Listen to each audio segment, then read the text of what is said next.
পার্বতীপুত্র সমস্ত মঙ্গলের দাতা গণেশ, আপনার জয় হোক। আমি অযোধ্যা দাস, আমাকে বর প্রদান করুন। হে পার্বতীর স্বামী, আপনার জয় হোক। আপনি দীন দরিদ্রের প্রতি অতি দয়ালু। আপনি আপনার সন্তানদের সব সময় প্রতিপালন করেন। আপনার অতি সুন্দর রূপ, কপালে চন্দ্র শোভা পাচ্ছে, কানে সাপের ফণার দুল শোভিত হচ্ছে। আপনার অঙ্গ গৌর, মস্তকে গঙ্গা বয়ে চলেছে, গলায় ফুলের মালা, আপনার বস্ত্রে বাঘঝাল শোভা পায়। শোভিত আপনার রূপ দেখে নাগ এবং অন্যান্য মুনিরা মোহিত হয়ে যান। মা মেনকার প্রিয় কন্যা পার্বতী আপনার বাম দিকে শোভা পাচ্ছে। তার সৌন্দর্য অত্যন্ত অনন্য ও সুন্দর। আপনার হাতে ত্রিশূল নিখুঁত মূর্তিতে শোভিত হচ্ছে, যার দরুন আপনি সর্বদা শত্রুদের নাশ করে থাকেন। ভগবান শিবের সাথে নন্দী এবং শ্রী গণেশ একটি সমুদ্রের মাঝখানে দুটি পদ্মের মতো সুন্দর দেখাচ্ছে। কার্তিকেয় ও তার অনুচরেরা সেখানে উপবিষ্ট। এই দৃশ্যের সৌন্দর্য কেউ বর্ণনা করতে পারবে না। হে ভগবান, যখনই দেবতারা নম্রভাবে আপনার সাহায্য চেয়েছেন, আপনি দয়া ও করুণার সাথে তা উজাড় করে দিয়েছেন। আপনি দেবতাদেরকে আপনার উদার মনোভাবের আশীর্বাদ করেছিলেন। যখন রাক্ষস তারক তাদের উপদ্রব করেছিল, আপনি তাকে ধ্বংস করেছিলেন। হে প্রভু, আপনি বিলম্ব না করে কার্তিকেয়কে তখনই পাঠিয়েছিলেন এবং তিনি চোখের পলকে রাক্ষসকে হত্যা করেছিলেন। জলন্ধর রাক্ষসেরও আপনি ধ্বংস করেছিলেন। এর ফলে বিশ্বে আপনার সুনাম ছড়িয়ে পড়েছিল। ত্রিপুরাসুরকেও আপনি ধ্বংস করে মানব জাতিকে রক্ষা করেছিলেন। আপনি আপনার ভক্ত ভগীরথকে আশীর্বাদ করেছেন এবং তিনি কঠোর তপস্যার পরে তার ব্রত সম্পাদন করতে সক্ষম হয়েছিলেন। হে করুণাময়, আপনার সমান আর কেউ নেই। ভক্তরা সদা আপনার মহিমা গান গায়। বেদেও আপনার মহিমা আছে, কিন্তু চিরন্তন হওয়ায় কেউ তার রহস্য খুঁজে পায়নি। সমুদ্র মন্থনের বিষ সকল সুর অসুর জ্বলতে লেগেছিল, ভীত হয়েছিল।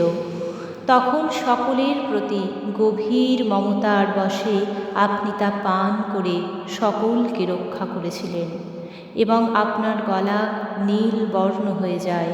আপনি নীলকণ্ঠ নামে পরিচিত হলেন। ভগবান রাম আপনার উপাসনা করে লঙ্কা বিজয় প্রাপ্ত হন ও বিভীষণকে সেখানকার রাজা ঘোষণা করেছিলেন। ভগবান রাম যখন 1000 পদ্ম দিয়ে আপনার পূজা করতে চান, মাতা পার্বতী পরীক্ষা করার জন্য আপনার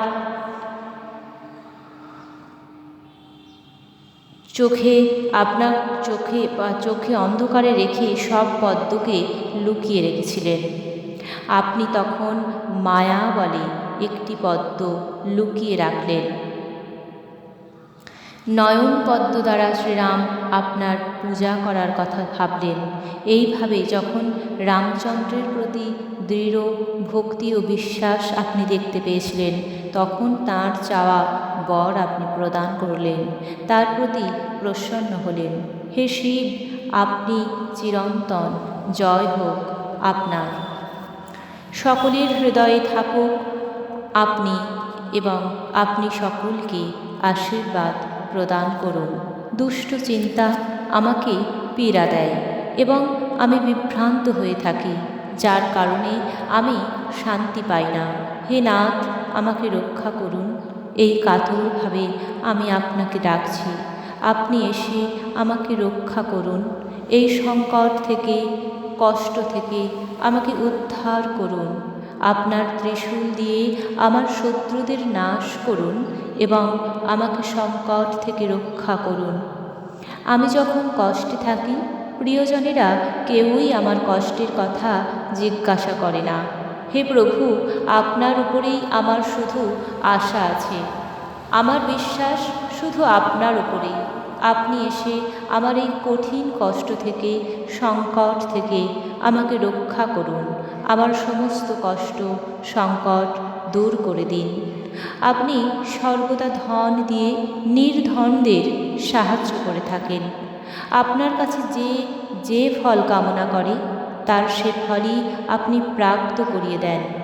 আমি জানি না কিভাবে আপনার পূজা করতে হয়, তাই আমাদের যে ভুলই হোক না কেন ক্ষমা করে দিন।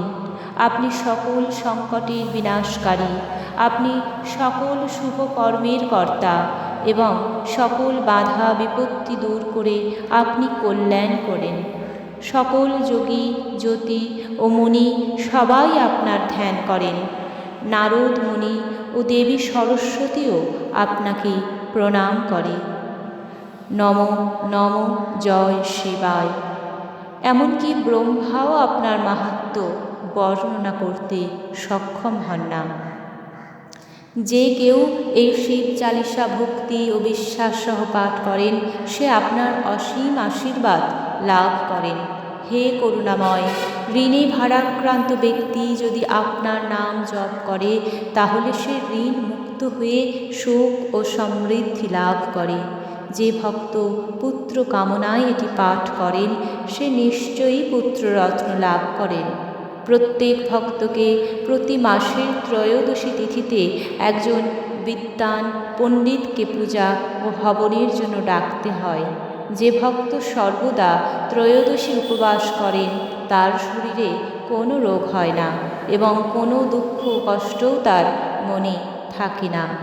ধূপ, দীপ ও নৈবেদ্য দিয়ে পূজা করার পর শিবের মূর্তি বা ছবির সামনে বসে ভক্তিসহ শিব চালিসা পাঠ করা উচিত। এর ফলে জন্ম জন্মান্তরের পাপ বিনষ্ট হয় এবং শেষ পর্যন্ত মানুষ শিব লোকে বাস করে, মুক্তি লাভ করে।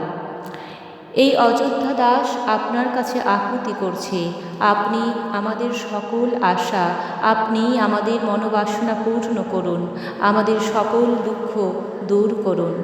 হে জগৎ প্রভু, প্রতিদিন সকালে আমি ভক্তিসহ এই চালিসা পাঠ করি।